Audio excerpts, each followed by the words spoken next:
नमस्कार दोस्तों, स्वागत है आप सभी का हमारे YouTube channel daily current affairs point पे। दोस्तों आज है 13 सितंबर, तो आज हम लोग 13 सितंबर से रिलेटेड करंट अफेयर्स पढ़ेंगे। और दोस्तों पूरे दिन के बहुत इंपॉर्टेंट क्वेश्चंस हैं, तो बहुत ध्यान से पढ़िएगा। और वीडियो को शुरू करने से पहले आपको बता दें कि जिन लोगों ने अभी तक चैनल को सब्सक्राइब नहीं किया है वो लोग सबसे पहले जाकर चैनल को सब्सक्राइब कर लें और सब्सक्राइब के बगल में दिखने वाले बेल आइकन को ज़रूर दबा लें, जिससे कि हर एक नए वीडियो का नोटिफिकेशन आपको टाइम पे मिलता रहे। तो चलिए दोस्तों शुरू करते हैं आज का वीडियो। हाल ही में दुनिया का पहला तैरता हुआ एप्पल स्टोर कहाँ शुरू किया गया है? तो दोस्तों ये शुरू किया गया है सिंगापुर में। तो आईफोन बनाने वाली दुनिया की मशहूर कंपनी एप्पल ने सिंगापुर में तैरता हुआ यानी कि फ्लोटिंग स्टोर शुरू किया है। और दुनिया में ये इस तरह का पहला फ्लोटिंग रिटेल मोबाइल स्टोर है। और ये स्टोर सिंगापुर के मरीना बे स्टैंड नाम की जगह पर खोला गया है। और दोस्तों आपको बता दें कि ये स्टोर एक डोम यानी कि गुंबज की तरह दिखता है और पानी पर तैरता है, जैसा कि आप फोटो में देख सकते हैं। और इस स्टोर का जो डिज़ाइन है ये रोम के पैंथियन यानी कि जो रोम का एक मंदिर है देवताओं का, सभी देवताओं का मंदिर है, उसको रोम का पैंथियन कहते हैं, उससे प्रेरित है। दोस्तों अगर बात करें एप्पल के बारे में, तो एप्पल की स्थापना हुई थी 1 अप्रैल 1976 को यानी कि 1976 में। और इसकी 3 लोगों ने मिलकर स्थापना की थी। तो उनके नाम हैं स्टीव जॉब्स, स्टीव वोजनियाक और रेनॉल्ड वेन। और वर्तमान समय में एप्पल के सीईओ कौन है? तो दोस्तों ये हैं टिम कुक। और इसका हेडक्वार्टर कहाँ पर स्थित है? तो ये स्थित है यूएसए यानी कि अमेरिका के कैलिफोर्निया में। दोस्तों याद रखिएगा, बहुत इंपॉर्टेंट है। चलिए नेक्स्ट क्वेश्चन देखते हैं। हाल ही में यूनिसेफ ने किसे बाल अधिकार अभियान का सेलिब्रिटी एडवोकेट नियुक्त किया है? तो दोस्तों ये किया है आयुष्मान खुराना को। तो यूनिसेफ ने बॉलीवुड अभिनेता आयुष्मान खुराना को बच्चों के अधिकारों के लिए फॉर एवरी चाइल्ड नाम का जो अभियान शुरू किया गया है। दोस्तों एक बार फिर से अभियान का नाम सुन लीजिए, फॉर एवरी चाइल्ड। इंपॉर्टेंट है, ये याद रखिएगा। तो फॉर एवरी चाइल्ड नाम का जो अभियान शुरू किया गया है उसका सेलिब्रिटी एडवोकेट नियुक्त किया गया है। तो आयुष्मान खुराना भारत में इस पहल की दिशा में काम करेंगे और वो बच्चों के खिलाफ होने वाली हिंसा को रोकने के लिए यूनिसेफ के प्रयासों का समर्थन करेंगे। दोस्तों अगर बात करें यूनिसेफ की, तो यूनिसेफ का फुल फॉर्म क्या होता है? तो ये होता है United Nations international children emergency fund. एक बार फिर से रिपीट कर देता हूँ, United Nations international children emergency fund. और इसकी स्थापना हुई थी 1946 में।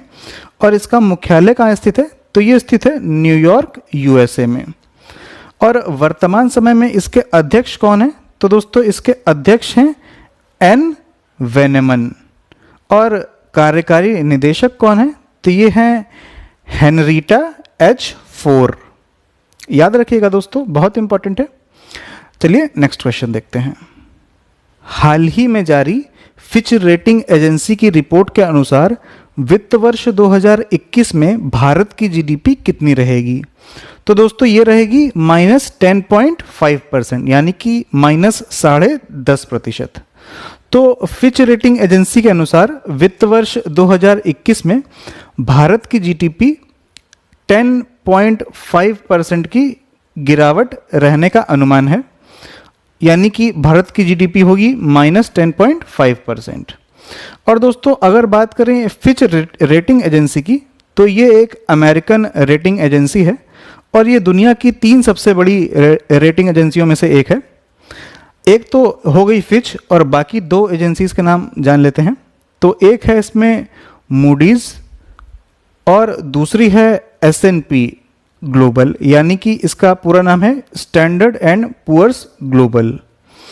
दोस्तों कल के वीडियो में मैंने विस्तार में बताया था कि रेटिंग एजेंसीज क्या होती हैं।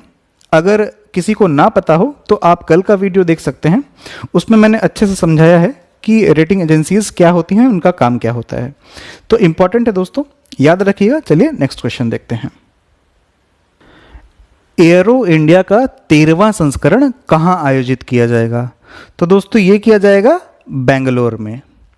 तो दोस्तों एयरो इंडिया का 13वां संस्करण जो कि अगले साल यानी कि 2021 में 3 फरवरी से लेकर 7 फरवरी तक होगा और इसे कर्नाटक की राजधानी बेंगलोर में आयोजित किया जाएगा।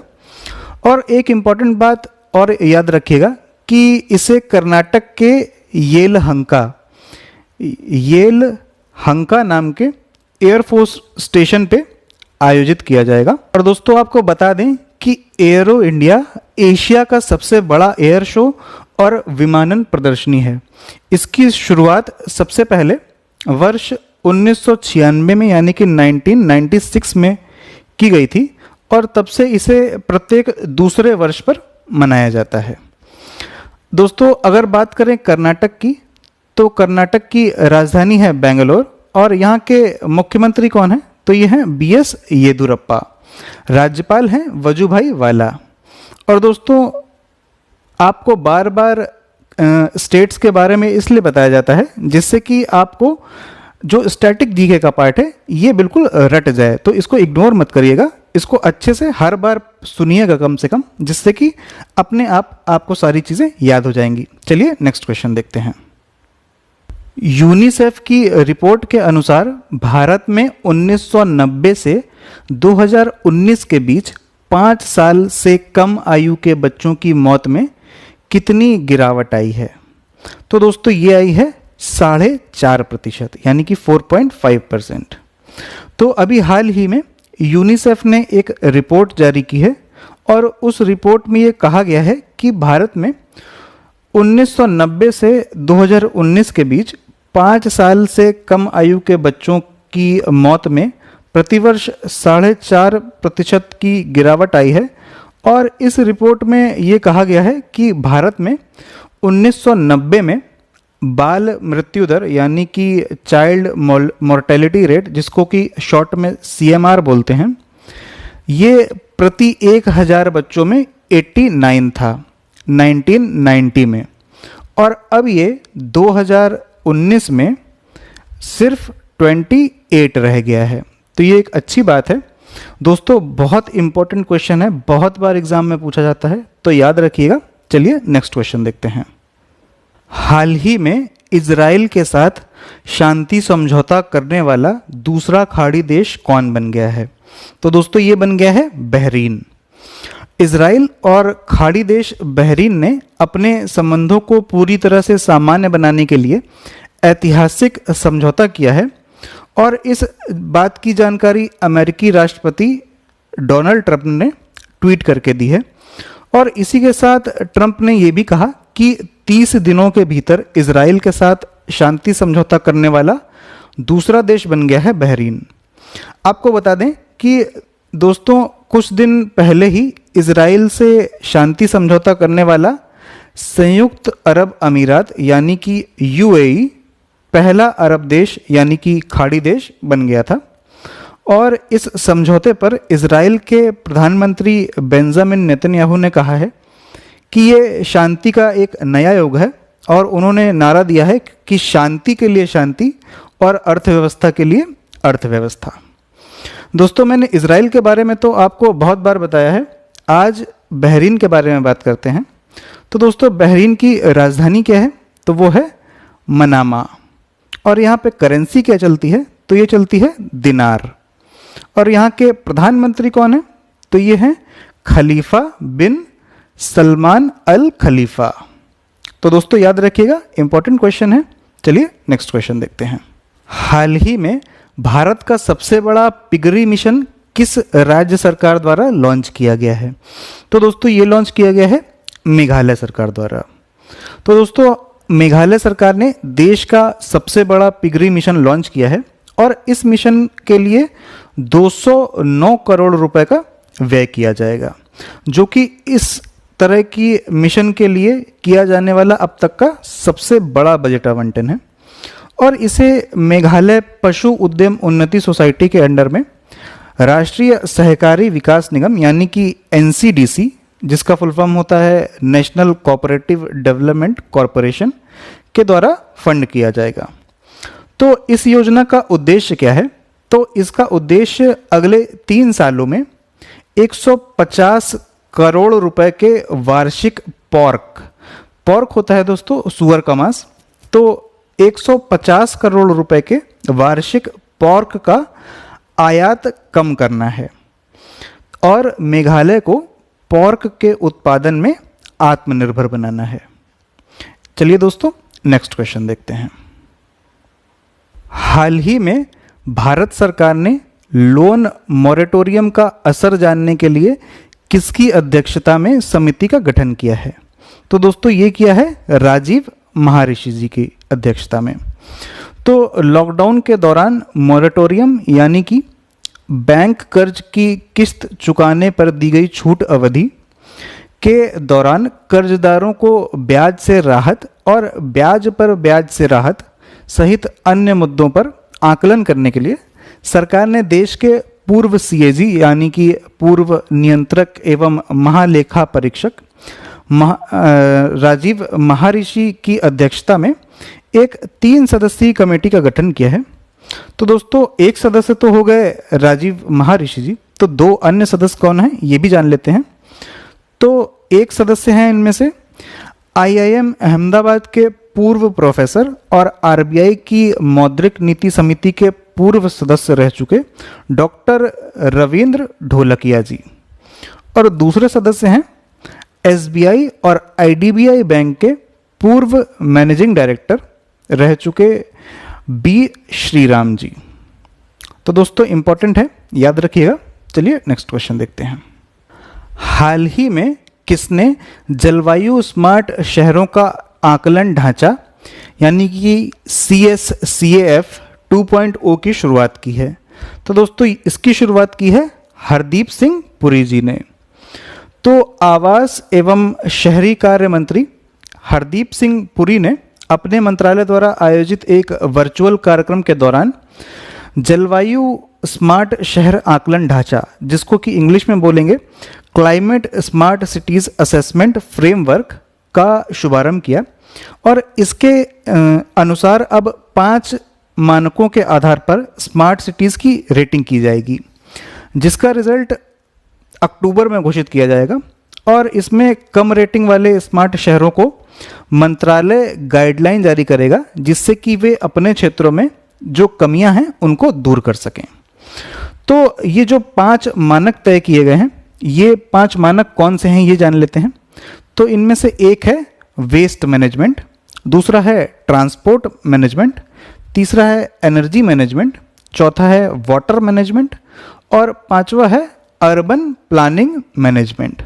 तो इन 5 स्टैंडर्ड्स पे रेटिंग की जाएगी और इस रेटिंग के आधार पर यह तय होगा कि स्मार्ट सिटी में जलवायु को बेहतर बनाने के लिए क्या क्या कदम उठाए जा रहे हैं और लोगों को कितनी शुद्ध हवा और पानी मिल पा रहा है। तो ये जलवायु को लेकर के एक बहुत अच्छा कदम है, इम्पॉर्टेंट भी है। चलिए याद रखिएगा दोस्तों और देखते हैं नेक्स्ट क्वेश्चन। हाल ही में किस रेलवे स्टेशन के नाम में परिवर्तन होने जा रहा है? तो दोस्तों परिवर्तन होने जा रहा है हुबली रेलवे स्टेशन के नाम में। और ये हुबली रेलवे स्टेशन कहाँ पर है? तो ये कर्नाटक में स्थित है। और दोस्तों अब इसका नाम बदलकर क्या कर दिया जाएगा? तो इसका नाम कर दिया जाएगा श्री सिद्धरुधा स्वामी रेलवे स्टेशन। इसका नाम एक बार फिर से रिपीट कर देता हूं, श्री सिद्धरुधा स्वामी रेलवे स्टेशन। तो हाल ही में कर्नाटक सरकार ने भारत सरकार से हुबली रेलवे स्टेशन का नाम बदलकर श्री सिद्धरुधा स्वामी रेलवे स्टेशन करने का रिकमेंडेशन भेजा था और अब भारत सरकार ने एक पत्र भेजकर ये कहा है कि उसे हुबली रेलवे स्टेशन का नाम बदलने में कोई आपत्ति नहीं है। तो दोस्तों हुबली रेलवे स्टेशन से एक बात और याद रखिएगा कि हाल ही में हुबली स्टेशन पर दुनिया का सबसे लंबा प्लेटफॉर्म बनाया जा रहा है और उसकी लंबाई कितनी होगी? तो दोस्तों उसकी लंबाई होगी 1400 मीटर, 1400 मीटर यानी कि 1.4 किलोमीटर। और दोस्तों वर्तमान समय में दुनिया का सबसे लंबा प्लेटफॉर्म कहाँ पर स्थित है? तो वो भी अपने देश भारत में ही स्थित है। और भारत में भी कहाँ पर? तो उत्तर प्रदेश के गोरखपुर में। और दोस्तों इस प्लेटफॉर्म की लंबाई कितनी है? तो ये है 1355.40 यानी कि 1355.40 मीटर। याद रखिएगा दोस्तों, इंपॉर्टेंट है। चलिए अब देख लेते हैं वन लाइनर क्वेश्चंस। तो दोस्तों पहला क्वेश्चन है, दक्षिण दक्षिण सहयोग के लिए संयुक्त राष्ट्र दिवस कब मनाया गया? तो ये मनाया गया है 12 सितंबर को। नेक्स्ट क्वेश्चन है, किस भारतीय को WHO के स्वतंत्र पैनल में शामिल किया गया है? तो ये शामिल किया गया है प्रीति सूदन जी को। दोस्तों इंपॉर्टेंट है, याद रखिएगा। नेक्स्ट क्वेश्चन है, सिटी ग्रुप की पहली महिला CEO कौन नियुक्त की गई हैं? तो ये नियुक्त की गई हैं जेन फ्रेजर। ये भी बहुत इंपॉर्टेंट क्वेश्चन है दोस्तों। चलिए नेक्स्ट क्वेश्चन देखते हैं। हाल ही में आचार्य विनोबा भावे की 125वीं जयंती कब मनाई गई है? तो ये अभी 11 सितंबर को ही मनाई गई है।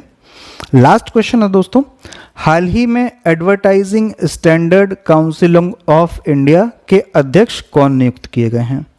तो दोस्तों ये नियुक्त किए गए हैं सुभाष कामत जी।